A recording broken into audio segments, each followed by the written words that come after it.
This is the original podcast edition of The Guild of the Cowry Catchers by Abigail Hilton, now part of the complete Pirates of Wefrevane series. The books are available as audiobooks, ebooks, and paperbacks. This podcast originally aired from 2010 to 2014. Stick around after the story for commentary from me, the author, more than a decade later.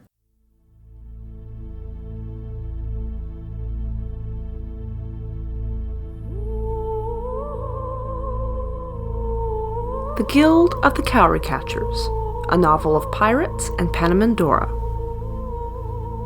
Written and narrated by Abigail Hilton. Book 3, Ashes. Warning: this novel was intended for people who shop in the grown-up section of the bookstore. It is not intended for children or young teens. If you need to ask whether you will be offended, you probably will. Episode 12. Hi, I'm Veronica Jaguar from The Secret World Chronicle, a podcast novel by Mercedes Lackey, Cody Martin, and Dennis Lee, and The Ballad of Iron Percy by Edward Clark.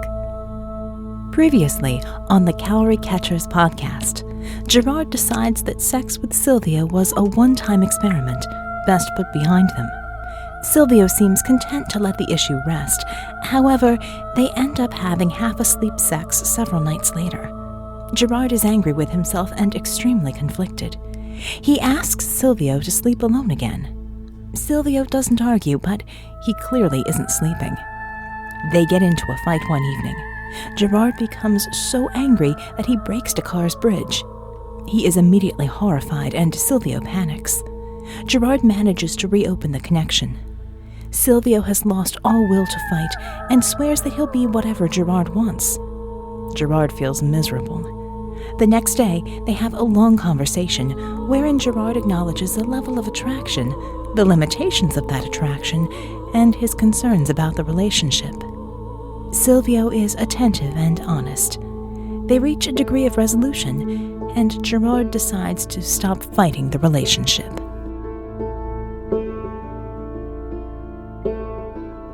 Chapter 34. More Faults. Gerard expected to sleep well that night. He'd had a long hike, even if it hadn't been down the beach. However, he couldn't seem to get comfortable. He kept thinking about his conversation with Silvio and other things that he wanted to add to it. He fidgeted until midnight. He knew he was keeping Silvio awake, and finally he whispered, "I'm not helping you sleep much this evening." Gerard was lying on his side, and Silvio was curled up facing him, with his head against Gerard's chest. They hadn't actually spoken since they'd gone to bed. Silvio uncurled, yawned, and stretched. He ran a hand under Gerard's shirt and grinned when he jumped. "You want me to make you sleep?" Gerard was annoyed and embarrassed at the way all his senses twanged at once. Silvio lightly traced the muscles of his belly. "All that rowing didn't do any harm to your physique, Gerard. You were always nice to look at. But now..." Gerard shifted uncomfortably, suddenly too warm. Silvio was tracing little patterns right above the fur line. He stopped and scooted up to Gerard's ear. He kissed the sensitive inner rim. "Yes or no, Gerard. I'm not going to do anything you don't want." Gerard was breathing as though he'd just climbed that ridge again. He shut his eyes. "All right." Silvio snickered. He nibbled the corner of Gerard's ear. "All right. Just all right." Gerard growled, pulled him down and kissed him on the mouth and down the side of his throat and jaw. "Please." He pushed a hand under Silvio's shirt, ran it over his warm skin. "Please, please, please." Silvio gave a happy sigh. He pulled away from Gerard's arms, pushed his shirt up, and started down his body, kissing as he went. Gerard had rather liked the feel of his skin and wanted him to come back, but he quickly forgot about it when Silvio got below his waist. Warm and wet and so sweet he could hardly stand it. Gerard buried his head in the blanket and bit down on the cloth. "Silvio, don't make me wake up Dakar." Silvio gave a muffled giggle. It's kind of nice to be able to talk and do this at the same time. When he finally crawled back into Gerard's arms, Gerard was damp with sweat and still shuddering. Silvio nestled his head under Gerard's chin. Now, being a Grishnard, you could probably do all that again in an ape watch, but I want to go to sleep. This is something I've always found bothersome about your species. I'll do it again tomorrow, but not 6 times a night, not unless you want to start earlier in the evening. In spite of what they'd just done, Gerard managed to feel embarrassed. I think I'll sleep fine, Silvio. He slept so well that they didn't get going the next day until near noon. Silvio was awake long before Gerard. Apparently, he'd gone out to the beach, caught several seabirds, and then roasted them over the fire with herbs that Dakar had found the day before. You said you were tired of fish, he commented when Gerard emerged, yawning, from under the fly sheet. Silvio had also made tea. He'd found a bush in the woods which, he said, had some of the stimulant properties of the tea favored by Grishnards. He'd added mint.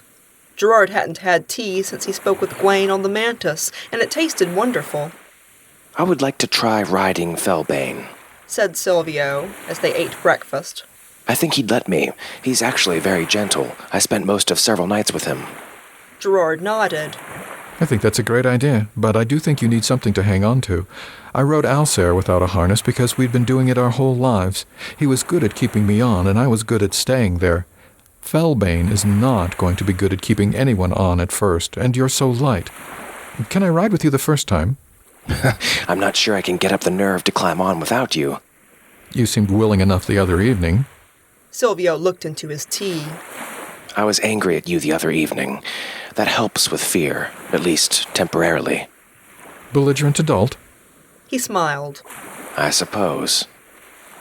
Dakar wanted her ears pierced. She remembered Silvio's earrings, and she thought that shells would look pretty that way. Most of Silvio's piercings had disappeared before Gerard and Dakar got him from the Hunty. Silvio pointed out that Dakar ought to be able to shift and make her own piercings, but she said she didn't know how it ought to feel. If she'd had them once, maybe she could do it. In Zorn, Silvio promised her. I'm sure we can find something or someone to do it. He thought for a moment. Dakar, can you look like an adult Zed?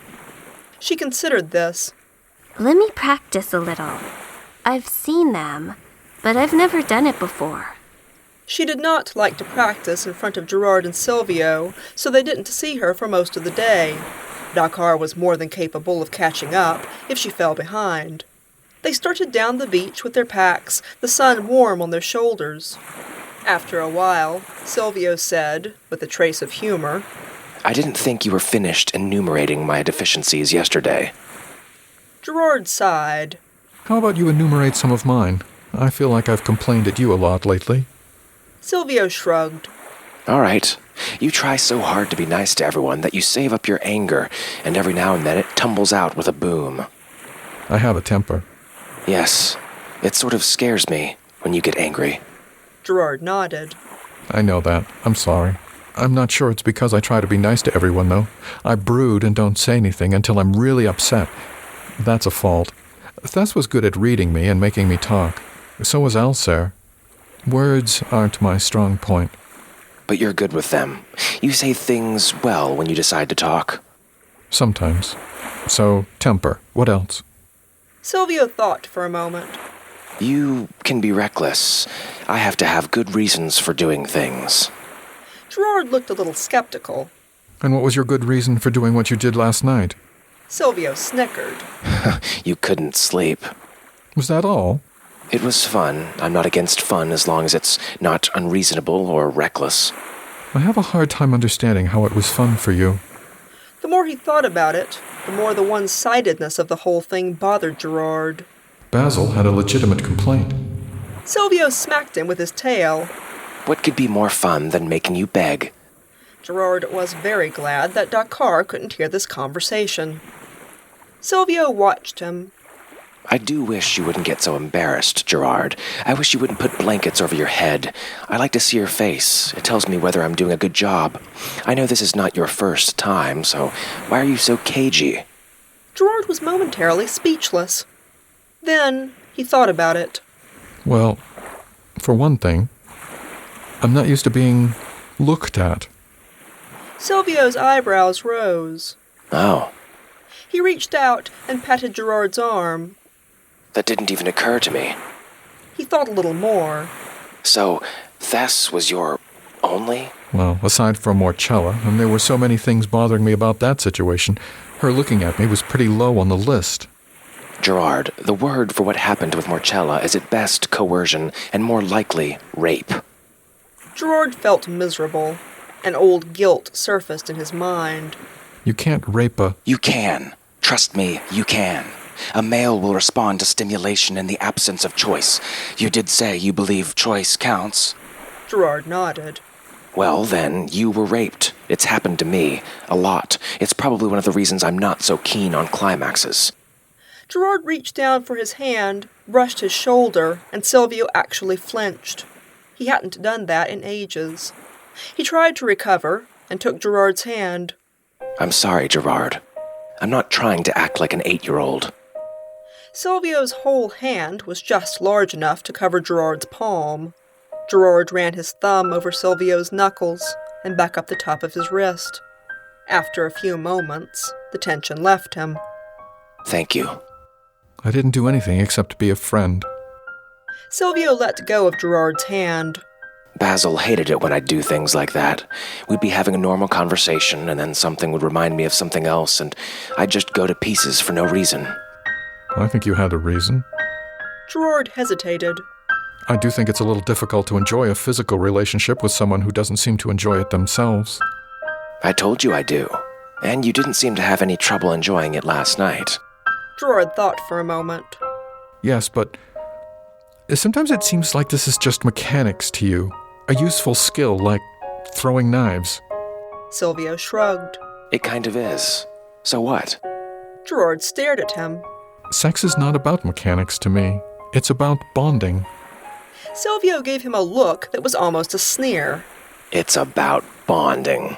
I'll say this for you, Gerard. You have the most iron self-control of anyone I've ever met. But you are a bit delusional. For the last yellow month, you've wanted desperately to just fuck me. But you wouldn't because you weren't sure it was the right thing to do. Your body needed it. Last night, I fixed it. Troubleshooting over. Gerard opened his mouth, shut it, took a deep breath. He found Silvio's words repulsive on so many levels that he wasn't sure what to attack first. Must you talk that way? What? Fuck? Well, I admit I use the term loosely. Would you rather I call it making love, or just a lot of mutual licking? Gerard growled. Do you remember when you said your mother treated you as though you'd just made dinner for her, or taken out the trash? Silvio's bravado disintegrated. He stopped walking and looked down at the sand. Finally, he said, Sorry. Gerard was still a little angry. Please don't treat me as though you're meeting some basic function like eating or urinating. That's not what it's about. Not to me, and I don't think it really is to you either. If it was, you wouldn't have been so bothered by what happened years ago. Silvio nodded. The comparison to his mother seemed to have mortified him. He still hadn't looked up. Gerard sighed. He crouched down and brushed Silvio's hair out of his face. Did I mess up? Did I hurt you? Silvio wasn't crying. He just looked miserable. No. Well, yes. You're right. Gerard hugged him. Silvio, you're really good at everything you do, but there's more to this than being skillful. Silvio nodded. You're right. Gerard, can we talk about something besides my deficiencies for a while? Of course. We can talk about how I'm too blunt if you like. Silvio smiled.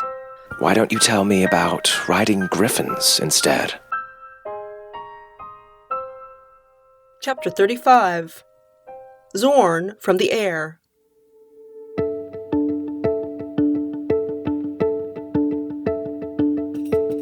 Saddle harnesses, said Gerard. come in more styles than summer hats, but I personally prefer the simple ones. They give the griffin more freedom of movement. The fancier ones tend to be more comfortable for the rider and less comfortable for the griffin, and I feel that since he's doing all the work, his comfort ought to come first. Seems fair. They were standing beside Felbane on the beach the next day. Gerard had spent all evening and most of the morning taking apart one of their fly sheets and making a very simple harness. He'd used 2 of the buckles from their packs. Also, Continued Gerard, the simpler harnesses can be left on indefinitely and only removed for cleaning or if you observe chafing. That's convenient at sea when you don't always have time or room to take off an elaborate harness every evening. Silvio nodded. The harness Gerard had made consisted of a loop around Felbane's neck and a loop around his ribs, with 2 straps connecting them between his wings and between his front legs. The loop around his body had 2 sets of stirrups.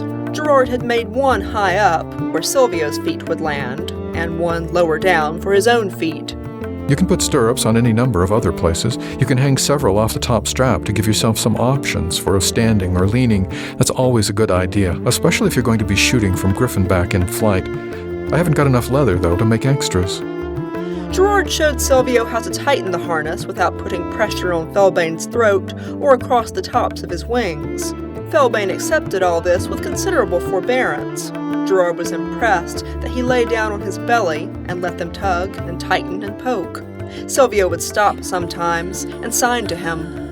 That may be a problem. He won't be able to see your signing in the air. I'm not sure how you'll communicate with him. You're assuming I'm planning on doing lots of flying alone. Just because I said I'd go up doesn't mean I'm going to become a ship's scout. But he's your griffin. Silvio looked uncomfortable. He may have to be my griffin on the ground most of the time. Gerard shrugged. You could easily work out some simple codes for land, higher, lower. But if you talk about what you want to do before you go up, that may be enough. Felbane isn't exactly a chatterbox. Now, a word about how griffins fly. They are very maneuverable. They can flip and roll, they can dive straight down, and they can leap into the air without a running start. Most Pegasus can't do that. Griffins are predators, and they're made for chasing. They do it with great agility. They cannot fly backwards, though, and they cannot hover. I'm told that some of the really tiny breeds of jungle Pegasus can do that. Griffins aren't as rock-solid in the air as the big Pegasus you've probably ridden before, either. They tend to drop and weave and feel as though they're about to fall out of the sky, but they're not. Silvio nodded. He was looking more and more nervous, and Gerard wondered whether he shouldn't have left some of that for later. Ready? No. Willing to try anyway? Silvio took a deep breath. He stroked Felbane's ears a couple of times, and then walked around behind his wings. Felbane was still lying on his belly, and Silvio used Gerard's stirrup as a step to get up to his own. Gerard climbed on behind him. He would have felt more comfortable with Silvio hanging on behind him, but he was pretty sure that Silvio would feel safer this way. Felbane stood up and shook himself. Silvio hunkered down and scrambled instinctively for a grip on the top strap. He was as tense as a frightened cat. Gerard bent over him and got a grip on one of the loops he'd put on the strap. Here we go, he said, and kissed the back of Silvio's neck. Silvio wasn't expecting that. It made him laugh and relax a little, and then Felbane gave a bound and leapt into the air. It was a splendid day for flying, still a little cold with the wind in their faces, but blue and clear. The air smelled of brine, and the sun laughed down on green woods and white sand and turquoise sea. They could see the shadows of clouds on the water. Felbane had had more practice at flying since the last time Gerard rode him, and he exhibited a touching concern for his riders, not moving too quickly or turning too sharply. He soared on the stiff ocean wind, circling higher and higher until they could see Zorn clearly at the tip of the peninsula. Gerard thought he caught a glimpse of Mordant, far off the way they'd come. Felbane, can you fly over Zorn's harbor? Shouted Gerard over the wind. I want to see if the Defiance is there. Silvio had been almost relaxed, but he tensed at the mention of the Defiance. Gerard bent and spoke in his ear. I'm not going aboard today. I just wanted to see if they're there. They were. Felbane circled the harbor twice, but Gerard and Silvio both recognized the ship easily on the first pass. It was a swift-looking vessel, not as large as the Fang, but not as small as the Water Sprite. Gerard's heart leapt at the distant, familiar sounds of sea life, hammers and saws, sailors shouting to one another, vendors on the quay crying their wares. Zorn might be a town with a distinct personality, but harbors were the same everywhere. Silvio pricked up his ears, too. He sniffed the wind. You were always more comfortable aboard the Fang than on land. Land was never especially good to you. Looks like they're making repairs. The Defiance had some damaged rigging, and it looked like they were doing painting and carpentry on deck. They won't be leaving today or tomorrow, said Silvio. Gerard was tempted to land near town and stay there, but they needed their supplies and hadn't money to buy more. Dakar had been gone all day and wouldn't know where to find them.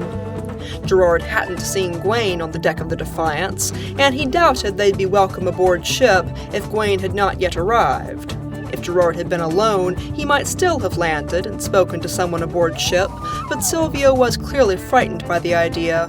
He'd been an enemy of the Resistance much longer than Gerard, and unfriendly eyes were more likely to recognize him. All right, Felbane, let's go back to camp. Felbane banked and rose. He seemed to be growing more confident in his ability to fly with Schultz and decided to show off a bit. He sped up and covered the distance to camp in about a quarter of the time he'd spent going. Silvio seemed to like the speed. He leaned into the wind and shut his eyes. Think you could get used to this? There are so many smells at once. Makes me dizzy. Good dizzy. When they landed, Silvio spent some time signing to Felbane with considerable energy, telling him how well he'd done. Gerard was amused, and Felbane was clearly pleased. Come fly again? He asked. I will definitely come again, signed Silvio. Gerard says we can leave the harness on, but does it bother you? We can take it off. Felbane considered. It's not bad. Silvio patted his beak. Gerard thought they made an interesting juxtaposition, the enormous griffin and the tiny foxling. Dakar did not appear that evening. Gerard and Silvio tried to pretend that they weren't worried. She can take care of herself. She could be anywhere. Or anything. Finding us can't be hard. All she has to do is fly over the beach. She's a wyvern. But, thought Gerard, she's also a little girl. He couldn't help remembering how exhausted she'd been after her fight with the leopard seal. That night, when they were lying with Silvio's head on Gerard's shoulder, Silvio asked, What are you going to tell Gwaine about Dakar? Gerard shifted uncomfortably. This was something he'd thought about on and off since he learned what and who Dakar was. I don't think you'll mind. I think you'll be interested. Silvio snorted. His book called Wyverns, the Greatest Evil in Wefrevane. But let's assume you're right, and he's just fascinated and thrilled to have her aboard. Do you think his crew will mind? A captain can only force so much down the throat of resisting crew. Assuming they're willing to accept her as a wyvern, she is useful after all, how do you think they'll feel if she starts shifting?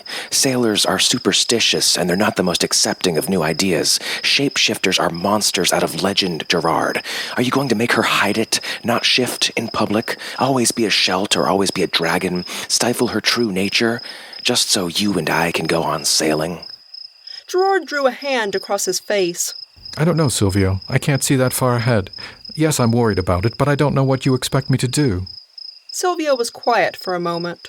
Gerard, why can't we just stay here in the lawless lands? Some cities along the coast are accepting of Panons. I know we could find work.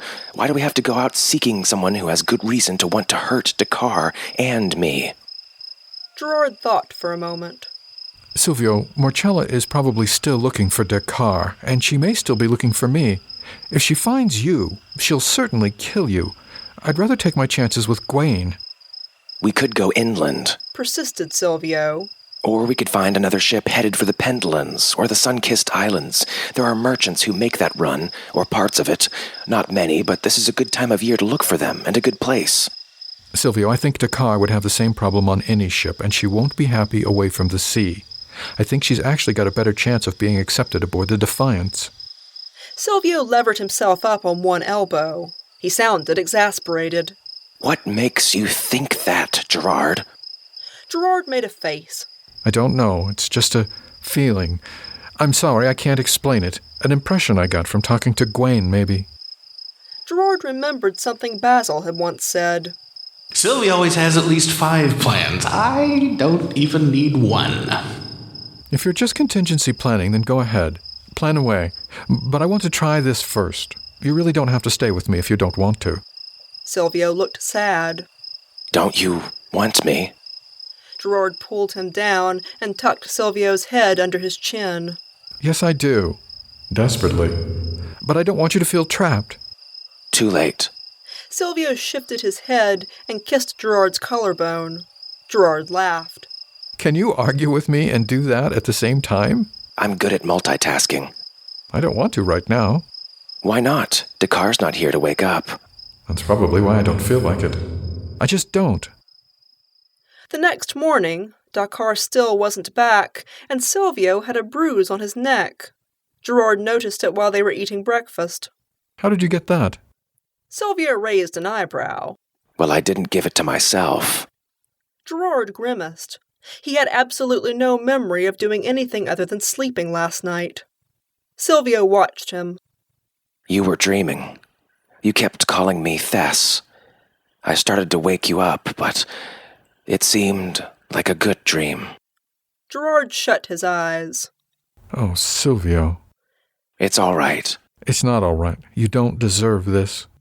Gerard ran a hand through his hair. Silvio, I am clearly not done mourning my dead wife. Silvio looked at his paws. Are you going to ask me to go away again? Gerard stared miserably into his tea. The last thing Silvio needs is to be constantly compared to Thessalin. A few months ago, it had seemed like reaching Zorn would solve nearly all their problems. Now it only seemed to make things more complicated. Silvio broke into his thoughts. Gerard, whatever ship or town we end up in, you don't have to... I know I'll embarrass you. You don't have to claim me. If possible, Gerard felt even worse. Silvio, whether or not I am embarrassed is my problem, not yours. Please, let's figure things out as we go along. I know you want a plan, and so do I, but lately I seem to be a poor predictor of what's going to happen next.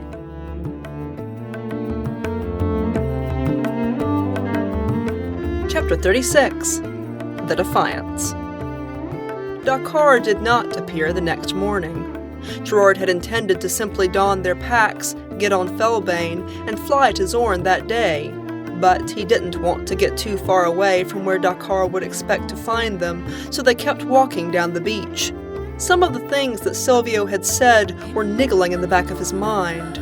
He realized that he had been trying not to think about them, and now that he heard them in clear language, he could no longer pretend. Gerard suspected that a determined day's walk would get them to Zorn. He wondered whether Silvio was right, whether he was stubbornly jeopardizing those who'd become precious to him just for the sake of an old plan made when his life was simpler. Silvio wasn't talking much, and Gerard had an idea that he was trying not to argue. He asked Felbane to fly around and look for Dakar, but the Griffin reported no sign of her. Gerard wondered whether his own increasing anxiety as they neared Zorn had anything to do with the dreams about Thessalin. He almost asked Silvio not to sleep with him, but he thought that might make things worse. He went to bed feeling conflicted, worried, and sad.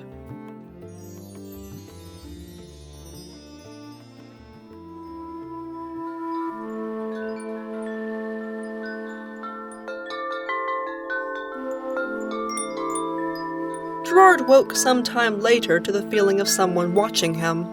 He opened his eyes and saw Silvio propped on one elbow, running his fingers through Gerard's hair. You're still making a noise. A noise? Still? I've woken you up twice now.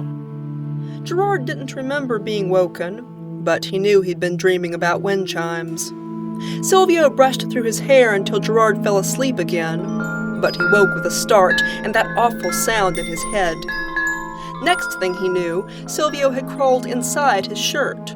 It was a shapeless homemade shirt, and Silvio didn't have much trouble fitting. He had apparently stripped off his own shirt first, because they were skin to skin. Wanted. Closer. Gerard turned over on his side and wrapped himself around the foxling. Are you dreaming about Thess? Gerard nodded. He wanted to talk about it. Why was it so difficult? For some reason, I focused on those stupid wind chimes. I hear them in my dreams. On the floor. That was her harp, right? Because sometimes I dream it was her body. It was her harp. Her body was in the next room. I'm glad you didn't go in there. Then they didn't... Gerard couldn't say it. They didn't eat her, no, and I don't think she suffered much. Much. Gerard choked on a sob. Silvio wrapped his arms around Gerard's neck, his face against Gerard's cheek, got as close as he possibly could. It felt good. It felt so much better than crying alone. After a while, Silvio said, I could make you forget the dreams, make you think of nothing but me until morning. His voice was playful. Gerard drew a deep breath. I just don't want to right now. Silvio was quiet for a while. Finally, he said, Will you let me try something else then? What? He could feel Silvio smile against his shoulder. Not sex. All right. So Silvio crawled back out of his shirt and made Gerard turn over on his stomach. He crawled on top of Gerard and started to work on his back. He used the whole weight of his body, sometimes his feet, walked around, used his claws, his pads, his hands, his elbows. It hurt sometimes, and it also felt wonderful. Gerard was only dimly aware of Silvio lying back down beside him. Then he was asleep.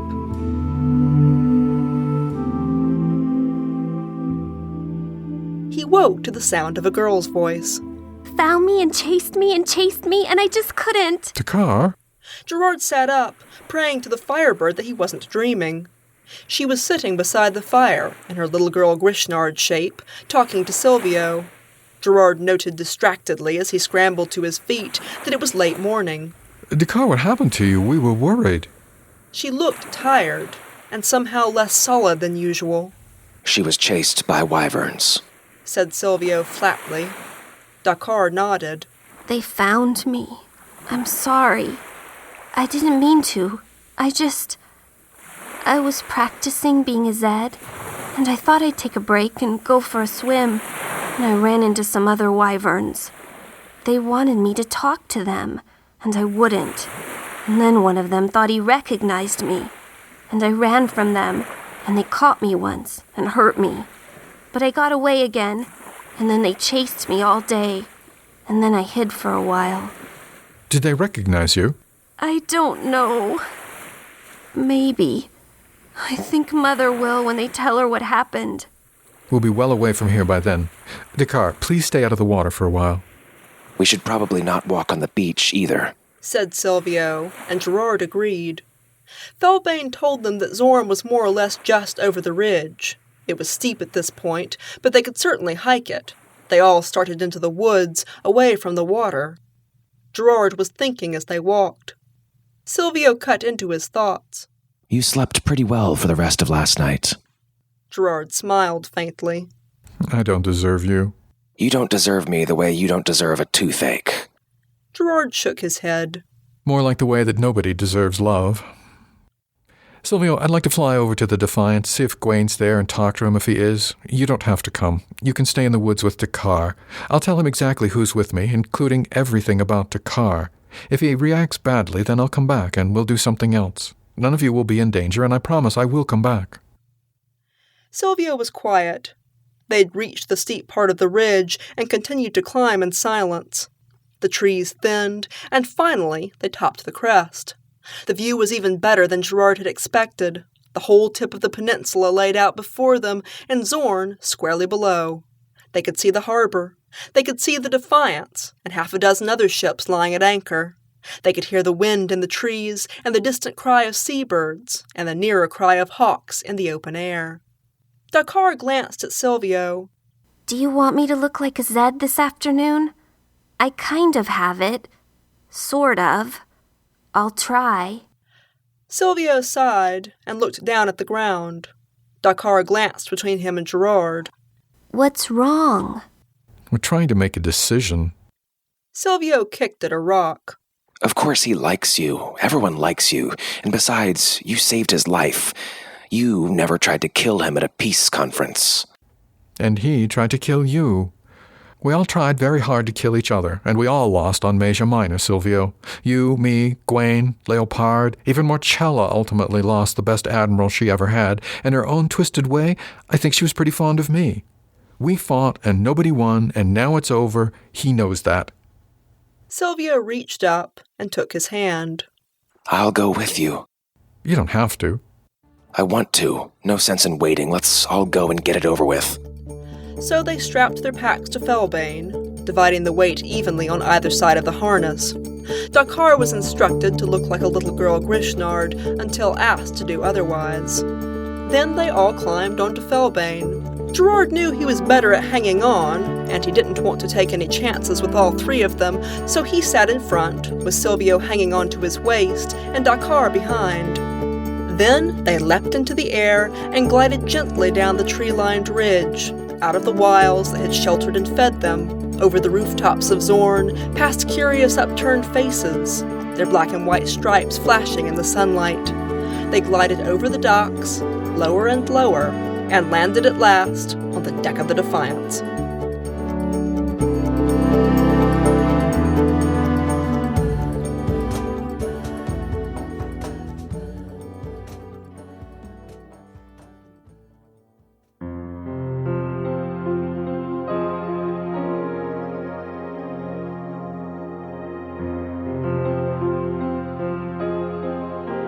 That concludes this recording of The Guild of the Cowry Catchers, Book 3, Ashes. Book 4 is called Out of the Ashes.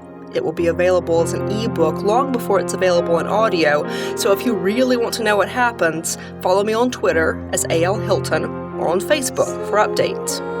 I plan to start collecting audio for Book 4 right away. However, I am going to take a break from production. I know that from my listeners' point of view, my stories have seemed like stop and start, but from my point of view, I have been producing audio pretty much non-stop since 2008. I need a break to write something new, not just short stories, but a novel. I think after I do that, my creative batteries will be recharged, and hopefully I can start producing audio again. In the meantime, the feed will not be completely empty. Next week we'll have the second half of the outtakes, and let me tell you, there are some real winners in there. After that, I've got interviews with the main cast of this book. We'll be hearing from Nathan and Norm again, whom I haven't interviewed since the end of Book 1. I've also got interviews with Renee Chambliss and Tim Dodge. Should be interesting. You have been listening to The Guild of the Cowry Catchers by Abigail Hilton. Copyright Abigail Hilton. Cowry Catchers is an illustrated podcast. Artwork for this episode was created by Sarah Cloutier. To view these illustrations and to learn more about this world and its author, visit the website at www.cowrycatchers.com. This podcast included the vocal talents of Nathan Lowell as Gerard, Norm Sherman, as Silvio, R.E. Chambliss, as Dakar. Sound effects for this podcast were provided by SoundSnap, the Free Sound Project, and Sound Dogs. The intro music for this podcast was Grace by Beth Quist. The outro music is Everywhere, also by Beth Quist. Both were licensed with permission from Magnatune.net. Music for Book 3 of Cowry Catchers included selections from Digital Juice at digitaljuice.com and Kevin MacLeod at Incompetech.com. It also included additional music from Beth Quist, Diana Rowan, and Jamie Saber, all from Magnatune.net. All music was licensed and used according to the terms of the websites. This is a standard copyright now. This podcast is provided for your personal enjoyment only. You can download and archive the episodes for your personal use. You may not re-upload, mirror, or publicly redistribute the audio files, nor can you alter, remix, or create derivative works. And I hope you enjoyed the story.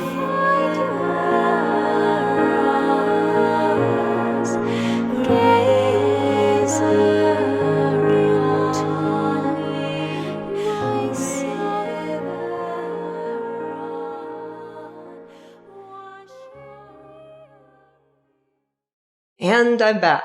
This is 2025 Abby, coming to you with some thoughts on the episode. So that is where what was originally the third book, Ashes, ended. It is also very nearly the end of what is now the first book. There are a couple of additional short stories included. We will get to them. But first, next week, we will do the outtakes, which hopefully are extremely entertaining to you. I feel the need to update a few of the things I said in this episode. As you can probably guess, I am no longer on Twitter, but I am on Blue Sky as A.L. Hilton, as in Abigail Lee Hilton, and then I am also on Tumblr, also as A.L. Hilton. I'm pretty active in those places, at least as of December 2025, so if you want to follow me on social media, follow me there. I have also been, for a decade now, active on Patreon. I've got a Patreon that goes way, way back. If you've listened to the outro of this, you have heard me mention it many times. I'm guessing a lot of you are now fast-forwarding through the outro, but that is where the artwork for these episodes is posted. Patreon did flag the illustration for episode where Gerard and Silvio have sex for the first time. It was not an explicit illustration at all. They are kissing. They do not have shirts on, but that's all you can see. Anyway, Patreon would not let me post it on the free part of my site. So I did link it in that episode. I posted it over on my own website. You can click through that link if you want to see the episode art for that one, which was censored. This actually kind of impressed me because I got so much pushback for this podcast at the time that I aired it back in 2010, 2011, 2012. I got all kinds of nasty grams and nasty comments, but I feel like now queer fantasy has become so common and so ubiquitous, and the sex in Cowry Catchers is truly so tame and mostly fade to black that there's just no way that it would trip any censors or offend any prudes anywhere at this point in time. But in fact, it did manage to offend the censors on Patreon, whom I suspect are bots. I doubt real people were involved in that at all. I think the bots just see a certain amount of skin and they flag your post. The Discord associated with the Patreon is booming. It has a lot of fan art on it. It's got people doing live read-throughs of several of these series where they post their reactions as they read. This is tremendously entertaining to me. At this moment in time, the series that I am actively adding to is the Hunter's Universe series.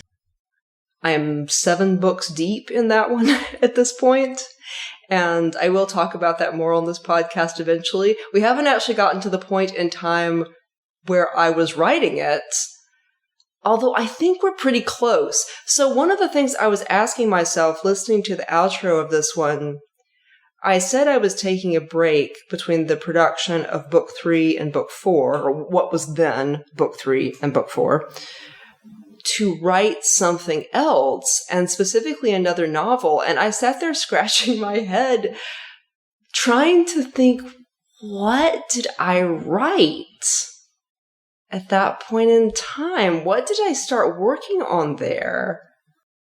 Guys, I have had daily word count goals going all the way back to my teenage years in the early 90s, but I did not start keeping a document, a spreadsheet, that tracks my writing every single day and what I was working on until 2013.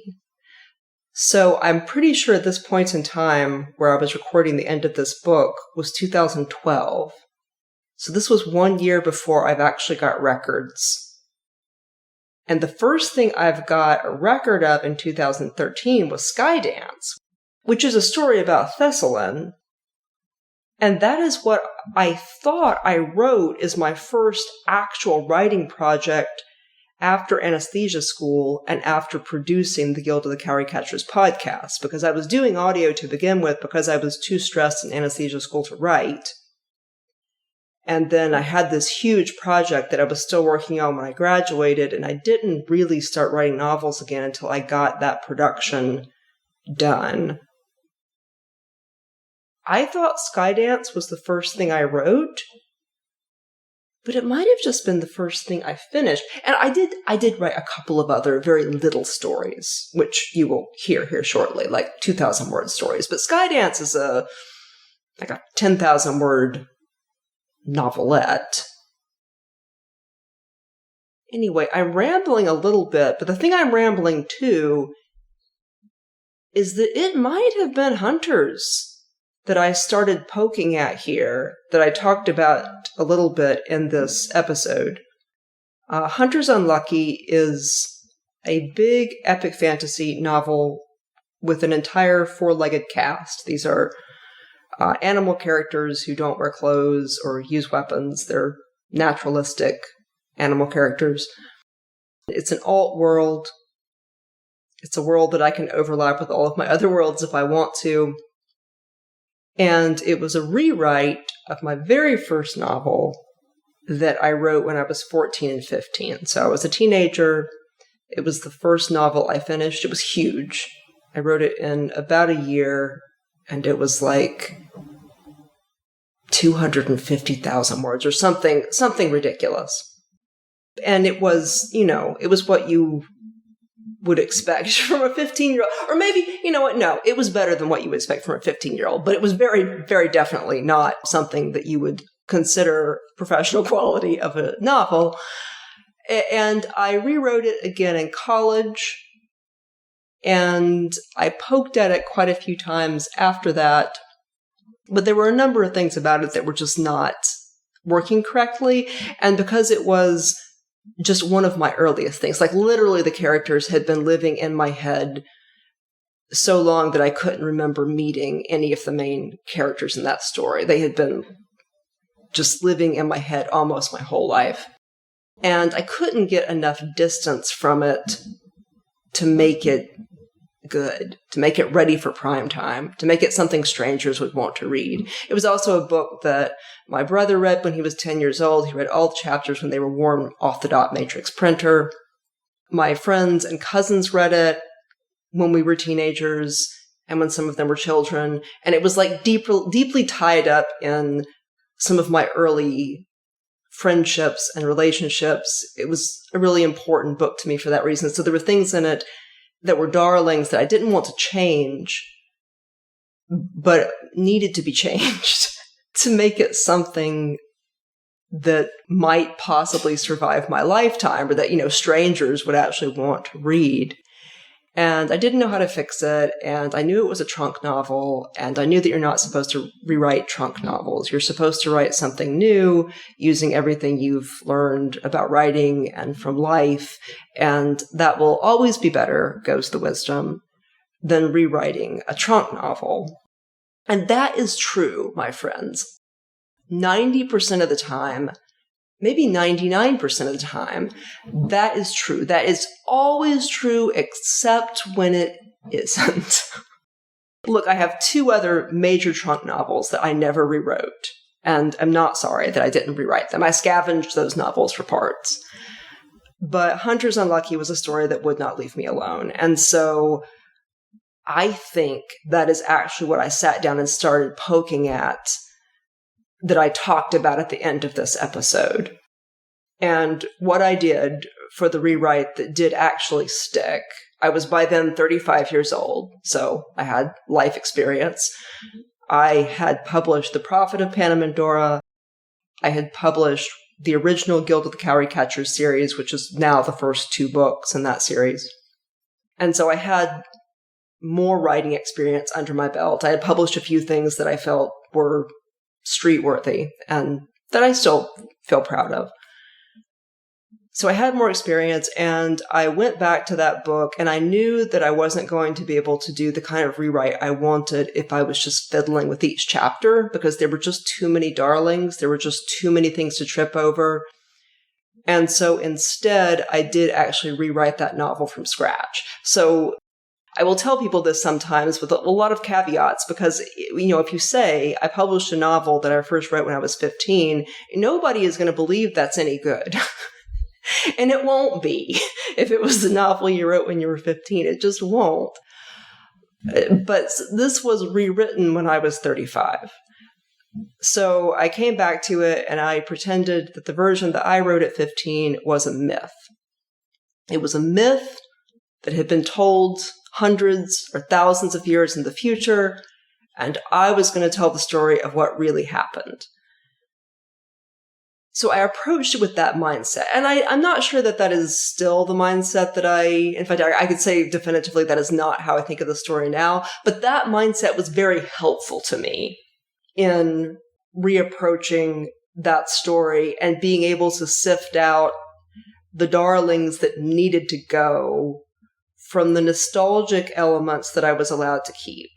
And I thought of it as a collaboration with my younger self, and I didn't want to scrub every trace of her from the novel because there were a lot of things in there that my friends and my family had loved. And I think the name of the main species, Fairy Shaft, is a ridiculous name. It's a silly name, but it was part of the books from the very beginning, and I kept some of those little nostalgic elements. But there were a lot of other things that did need to go for it to be a good book.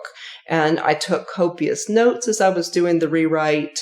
I went chapter by chapter, and I would read what I had written previously, but then I would write into a clean document the new chapter. So the ideas and sentences and words and phrases from the old version were not cluttering up the new version, and that helped a lot.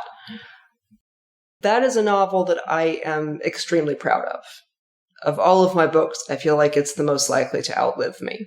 I was never planning to write another one. That book is a standalone, and it works just fine as a standalone. I wrote a couple of short stories related to it over the years that followed, but I was never planning to come back to that world. And then post-COVID, when I was dealing with quite a bit of death, an idea occurred to me involving the passing of one of the major characters from that book.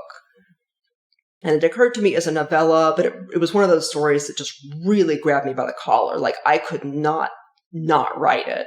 And I wrote it. It was almost 10 years since I had rewritten the novel, and then I also allowed that amount of time to pass for the characters. So, the characters had gotten their happily ever after. They had gotten their peace and quiet and a chance to raise children and all of these things before the author came back and stirred the pot again. So I wrote that book, novella, expecting it to be a more substantial return to the world, but still expecting to move on to other things after that, because I had written a lot of other books in the interim. I will tell you as we come forward in time, I will tell you what I worked on through all of those years. Because one of the things I like about the Pirates of Weathervane series is it tracks almost my whole career to date, because I was writing those books in between all of my other books. But I'm telling you about Hunters now because I am almost sure that is the book that I am talking about here in the outro of this episode. And until I listened to it, I would have told you that I actually did not rewrite Hunters until after I had finished the production. But now I don't think that's true. I think that was the book I started poking out there. And I didn't work on it nonstop. I was doing other things in between. But my writing document from 2013 shows me writing Skydance in January and immediately shows me working on Hunters. And I don't think that's when I started. I think I started the year before in 2012 at the point in time when I'm mentioning it in this podcast. Anyway, I have since added 6 books to the Hunters universe, and I am halfway through a 7th. Books 6 and 7 are sitting on my Patreon in draft because that is how I write these days. They will almost certainly be released at some point in 2026, and I'm sure I'll talk to you in the outros to these episodes at that point in time when I am doing that. I did want to talk a little bit more about what I was doing in my career at this time, but I think I've talked enough for now. So we will do outtakes in the next episode. I hope you are amused. I will see you there.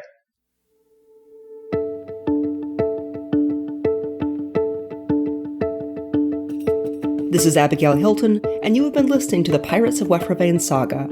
Join me on Patreon for early episodes, long-form interviews, forum access, personal updates, and lots of artwork, including maps and species charts. That's patreon.com/Abigail Hilton. If you want the whole story now with no interruptions and some remastering of the early books for sound quality, you can find the entire series at shop.abigailhilton.com, along with all my other novels. The audiobooks are delivered by BookFunnel. Background music was Hidden Sky by Jamie Sieber, licensed from Magnatune.net circa 2014. The Guild of the Cowry Catchers podcast is an audio adaptation of the Pirates of Wefravain saga, written and produced by Abigail Hilton. Original production copyright 2010. All rights are reserved to the author.